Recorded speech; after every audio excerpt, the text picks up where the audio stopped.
Có chị bỏ sao nhóc có tiếng lì lò. Hai chọn được rồi, cũng như chị bỏ kia đi, giờ lên đây. Có như chị bỏ được kia đi thế lò. Giờ lên đây. Lò tao nó, lấy mà đi thả tao nó.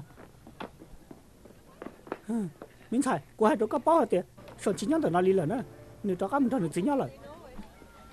Cách xe tao đi cha. Tao có còn dài lời chứ, nếu muốn tao giả tới mày hành, giờ lên đây. Nếu nhà thế muốn để sao tao có mình cho được chín nhóc rồi. Chỉ liền không được sợ cái lời chứ, cũng như chị tao chỉ được sao tao nó đi thế. Nếu mà đã chi. Có bỏ hai tiền, nè nhóc có tiếng nào mà. Nếu mà đã chi. Nè lo, cũng chưa nhận ra được thái biết lão sư, có sao đi chả nữa. Có sao tao đã chuyện được xong thế à? Cụ tôi muốn nên thế tao là nè, ôi cha cái chuyện chắc tua. Tao xin nó, xong xin nhắn tao nó nè. Tiếc thì con tha. Hèn, chỉ đi cho nên tao kiếm mông. Nè lo, thọ có thế là mà lo. Giờ lên đây, có một cái, sẽ cho các tụi khen cái rồng nè.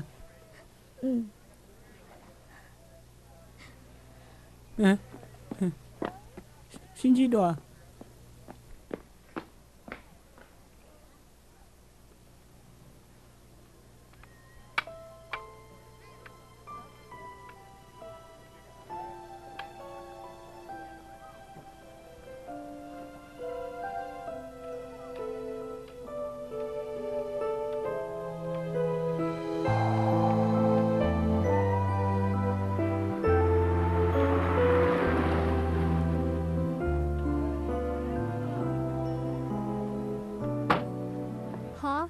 호시. Hả? Mày nè.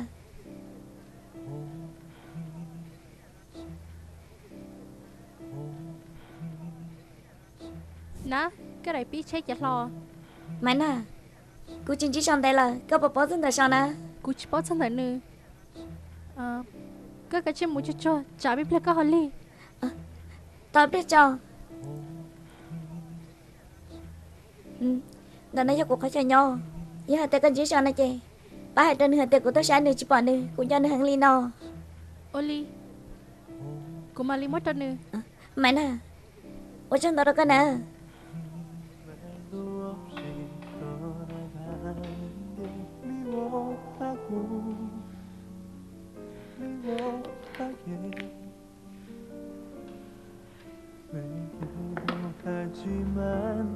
내내 너만 떠올라 10년이 지나도 100년이 지나도 1000년이 지나도 나는 너를 못 잊어 10년이 지나도 100년이 지나도 너를 기다리는 게 내게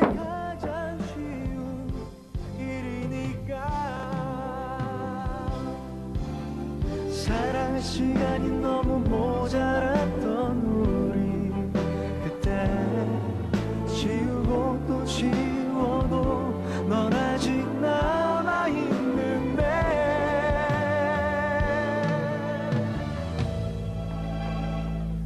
대체 어쩌다가 참 미련한 거야.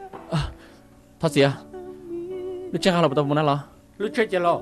Người tôi mũi lên nó là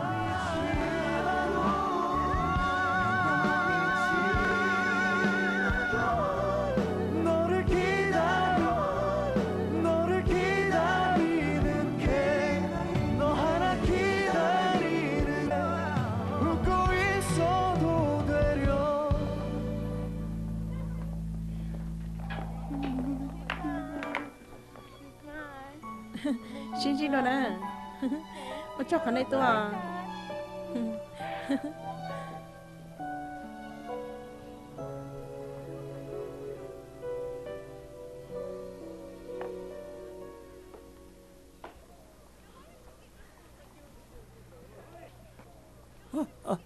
muốn nè tuần nữa, xin chỉ đùa. Ôi trời, cái là sổ này.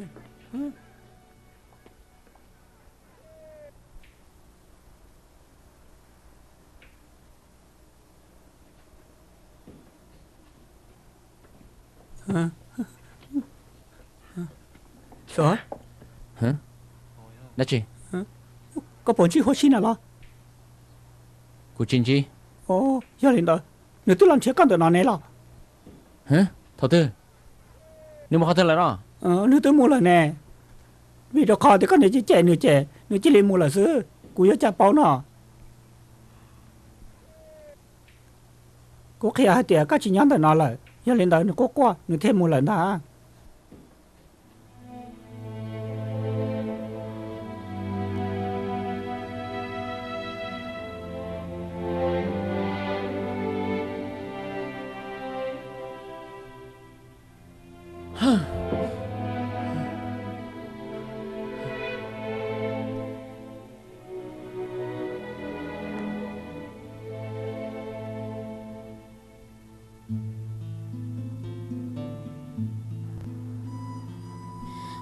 hiểu đi cha nè cha nuôi mũi mỏ nó chỉ bỏ nơi lo kia đi cha cũng sâu đôi đi lo hả có Chị sát sát sao mà Yên chị nên nhiều trả lọ sao nè cũng sân này hả à có đã có một lỗ chế chả gì nó có Cô chiều lấy chán à Ôi Có sai nán à hả mình sai quá xí có một đồ tư là nè có chỉ cái một tay mấy món nó chỉ bỏ con lo đi qua trong này tay sơ các cơn đi là nè có một đồ tư là nó lo cô muốn thế sao xưa có một nó giờ có một thế sao xí lo nè đã chi我哋家住自己哩，嗰啲幫係地嗰住博嘅，嗰住咗數目度啲 Cô 啦 không 咯 phải。mà sao chị mà lo người ta cô tôi muốn chỉ sao liền tôi giờ cô nhân này cô tôi muốn sáng nữa hả? Đi lo.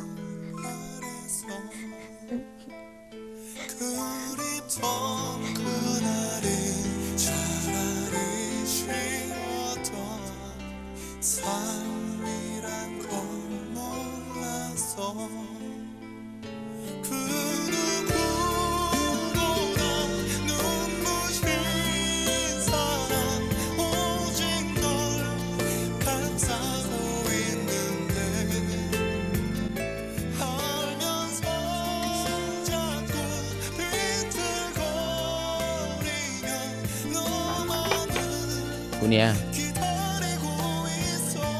Cô bảo xin nào lo Cô chụp vào nữa à giờ có nó mò tao lại nó chạy tao lại sáng đâu Nè khi là cô nè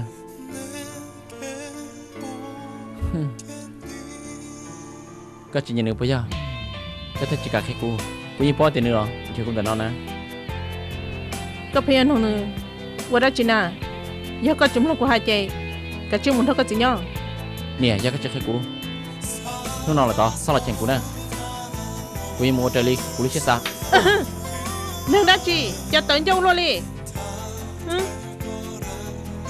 có chuyện cho cô à hai cái luôn đó Cô nhìn chị tôi sai Cô nhìn một cô làm à Cô chỉ trả là chú có trên này nó Ý tận chứ là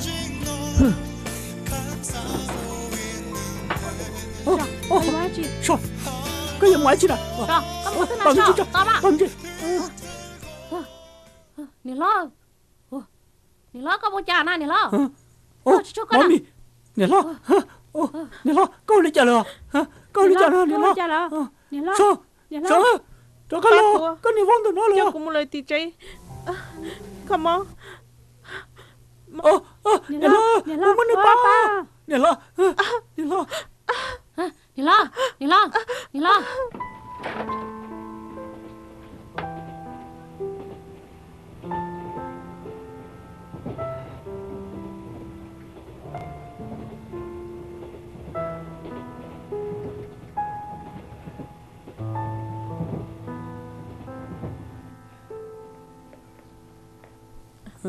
nhớ rằng cứ chua cái tầm sáng đó tao là ô lên đời mà nè lo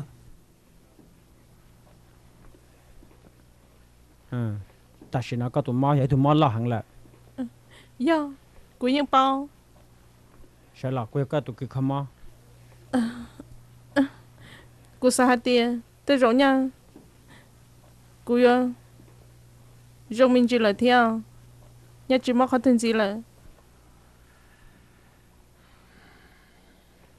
cho nó cả tao na chua là ba đồ câu chế có thể li mua giò na chỉ sao mà sáng năm tàu cả chi mù trong khuôn giờ Oli cô mong muốn nào cô chịu cha cô xa tiền yêu chủ trong sư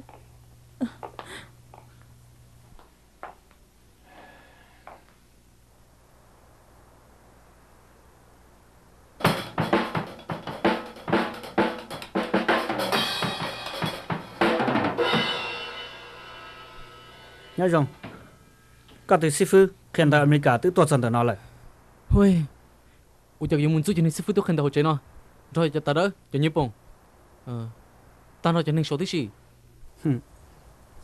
cú sa mà cái yêu chủ trong xe sư vì hai tiền luôn lựa tù sáng cửa hắn tôi chừng chứng minh như thế cái yêu chủ bao hai tiền tụi nó giờ ít tụi sư phụ rong hành lý Galata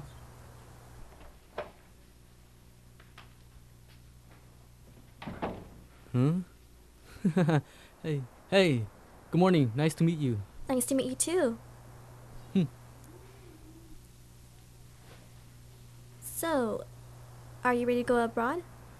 yes you know what I have a good feeling we're gonna have a good study anyways where are you from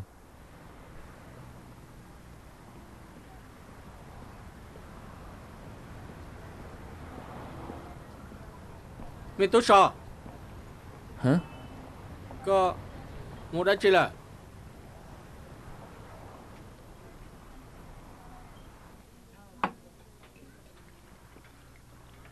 nó chờ cho bọn nó cá cờ lấy họ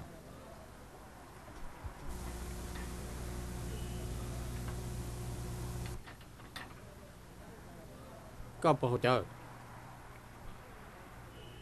cô chị hao à 아니요. mày tu ở bên nó chỉ bảo có là bây giờ có đặc mình cái này là lúc xưa cô chỉ bảo có là ô tô cô nhớ xe hàng ở mày tu thật gì cô có chỉ tao có lúc xong thật gì cô chỉ tao lúc á ô tô cô lúc xưa chỉ cần cái gì thọ con dạy cô một lần cô dọn trong có rất số lúc xưa sự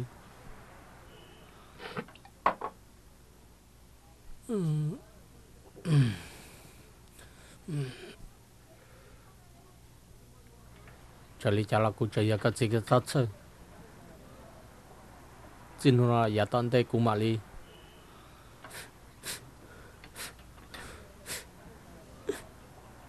cô mà đi tôi xem rồi mua hồ lư là sơ có sơ cái cơn đời là toàn đây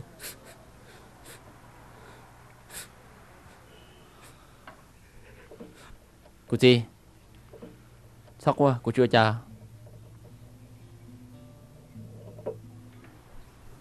giờ làm mà mày tu cô chỉ chụp cái thật ra cái chuyện chứ cho hai đứa cô chỉ chụp nó bận đời là muốn nâng đó cho họ cái đồ của một cái như thế cô yêu chụp cái cô khó được cái tiền quân dân tàu hai đứa cô tu nó yêu cái tàu như thế cho là sai cái đời cái tiền nên hôm nào cô xem chụp ta lại cô thấy là nhau cao khó lên nó cho lý cho là cô gì mà bệnh có tàu ấy lên xí rong tất cả đâu có thôi có tất cả lần đâu cô nhớ lâu ấy lên tôi rong đâu cô lý chơi thì khen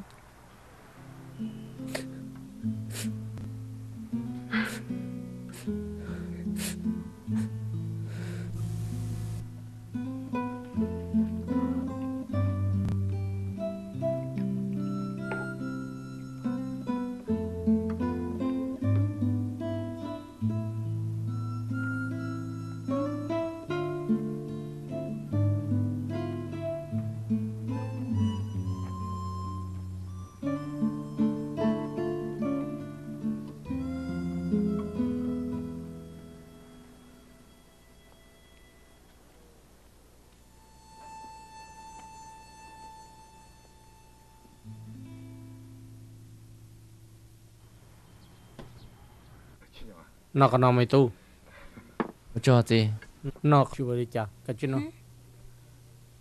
có mà trong kia li cất mi tu liao cho nên họ mi tu sợ bây giờ li cất sẽ hành đó nào lo ta chỉ mà sai lo nếu chừng trong đó có là thế nào giờ là mà mi tu sợ có chỉ sát ra mua nè giờ có sát tao đó chi hay cũng mà li bắt đâu có thế cũng mà mua đâu có nè chỉ sao ta thà cái chỗ mông cá đen đồ cô hồ oli cũng mà li bắt nè ai giờ chỉ cũng ta li xí lo mi tu nửa giờ tôi nửa giờ hơn có yêu chú to hôm nay nửa nó nữa Oli à của gì mi tu cái lần đầu của nhau của yêu chú bố cái một ô lư ta chơi sát đó lại của sao cái trả cái một cần tới đua cái chơi trò chơi cần tới xứ chỉ sao một ô liền gì lại chân của mà của yêu chú tao xứ nè của chú tao xứ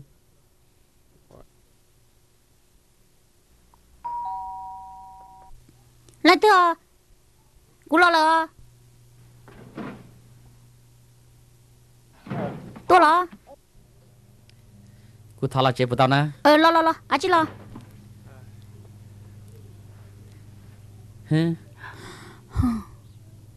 có mua được cú lo mà nó có cả mua siêu kia nè lo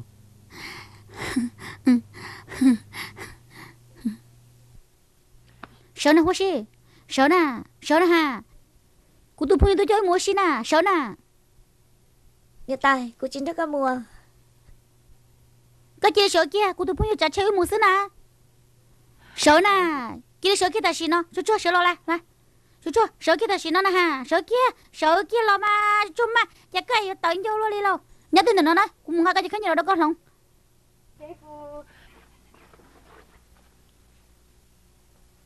Nhà lẩu cái nhân hôn nhau chế lên nó sư có bốn lan nhau thế nào giờ là mà cú như chú li chả kia liao Giang cho anh chỉnh của tôi sai con à để luôn lời của chị tông chỉ có tí lâu à có mấy thuốc như tôi sai cả nè có tôi chỉ có khỏi nhiều chỉ là của tôi vào của nhà của tôi sai in đồ nó có cần đợi lịch là xin à ở chỗ nào chỉnh cái thằng của mà sai đấy à có cả chi rồi của tôi muốn nhớ nè của mình không có cho của mình đi lò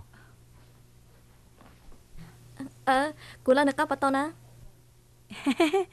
tao cái chi là cá mùa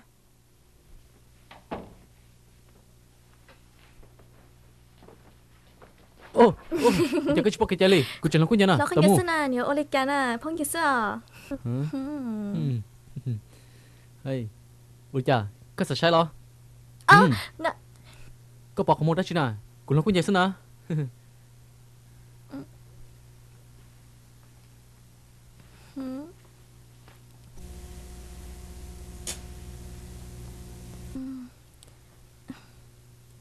cho nó nhà của tôi thay rồi nghe tiếng đang xin à cái giờ chữ giờ căn chọn nè thật chính đâu để nó chưa tới rồi của xin nha giờ lên đấy của anh chị bốn chiếc giờ không lên đấy đi nè của sao con giờ có cho cùng của xin à bye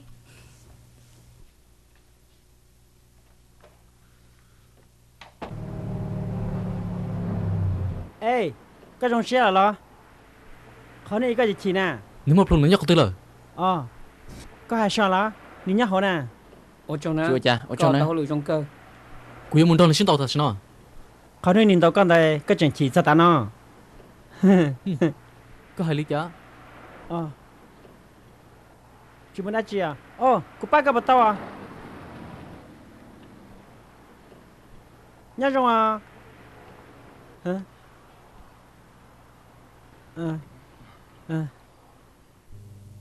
cô bác cái bát tao tao cơ Olia cái chiếc sạc tròn luôn đó 我现在呢一边说是我们上去了猪嘛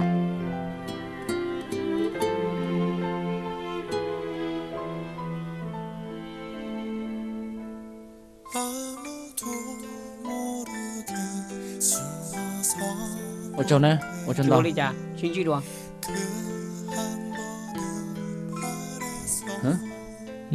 trong xe tông chỉ có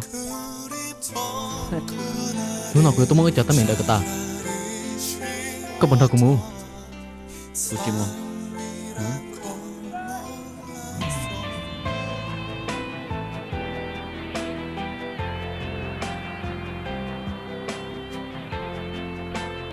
ra cái.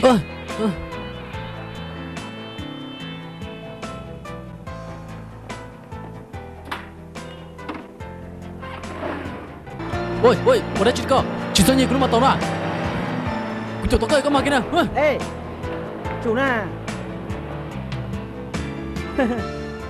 Ôi chàng cái yam qua, cháu nô lô đi nè.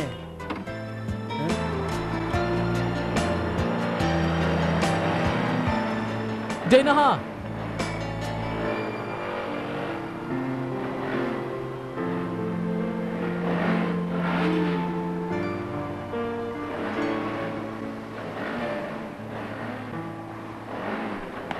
Ôi, cái gì này nè con, cái gì cũng chơi đó chị. Ôi, sao lại xin đâu, được chưa?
Cô cho xe cần gầu đi. Khi cô chơi. Chúng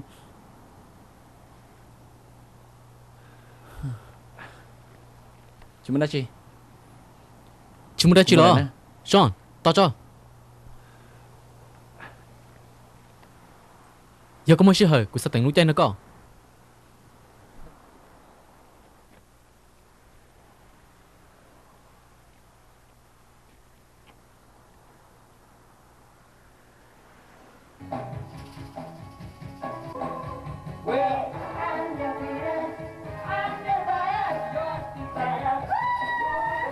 Đây, cái gì chứ cái tên ra chứ? Hồi xưa, chú lo lại, lo bên lăng đi lo gì à? Chú, cái này lên được cái xưa chỉ lo gì đi nè, lo ta chỉ nói bên nè, chú mà lo kia mà, lo ta chỉ nói khách cái lông đâu nè, chú, lo lại, chú này.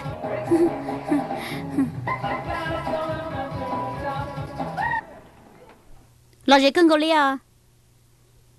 Có muốn kể lo gì thế nè? Lúc trẻ lông có hồ mà rong có cưng gọi à, rồi nó thấy rồi của tôi xứ này rong có cưng gọi tia, lo thiệt đã cưng gọi, nhon rong chỉ rồi bé tôi bé thấy lấy chỉ tao nè, bây giờ nè. Lo gì cái lipi à, con à? Giờ rồi có đặc cá tôi nè, nhon rong đặc áo thôi. Thì tiền mà, có hai tiền mà, có bé đặc cá tôi đó. Giờ lên đó, cho lù kia. Chú. Giờ con là sao? Hả? Con bây giờ trong thiên? Cái gì lên thế nè? Cô chỉ bảo có à? Dạ. Cái biết từ xưa thôi bé mà cái lúc chân thế là sao? Cho anh về đến thằng đi nào. Cô chỉ nhà cá chỉ bảo có đi đầu tiên à? Dạ. Nị nhân sai hoa xí lo. Ta xí nó, nị lo nị rong. Dạ. Mình sai hoa xí, có bốn nhà cá, nị nhân Mr. Lee nè. Tụ bộ thôi yêu, bé chỉ muốn lúc chơi, có chuyện mẹ nè. Để cho xí vậy. Cô trong xe hẹn. cú sao chỉ cho hai tia nếu lo nếu rong có một đi nó ôi cha rong có luôn đi xí hư ta chỉ có chơi nhá có tên na cú lúc chơi nhá tỏ xứ cú sao chơi có cho các tụi mình xài tôi cùng cú lúc chơi thế nào ô rong khơi gò li ta kịp bên mà lấy tua giờ lên đó cũng bà xía chỉ này ta kỹ nữa hả ôi tụi chính lên đó nếu lên tên nào cú giờ này tụi con cháu dùng xe tàu chỉ có cú rong xe hay quá cú tàu chỉ có mà rong có chắp lời đi thầu có chừng lúa có chừng sải to ít tụ thì có cơn gầu đi tia ô chỉ sao hai đến được có hai đến câu đâu cũng chăm mua nè giờ này giờ xí giờ chơi tôi xí giờ về cú lúc chơi nữa quên đâu cơ mình sai có rong gầu tầm một lý có thọ có con thiệt tới ít tụ rong gầu lý có tụ nhà tại tụ nữa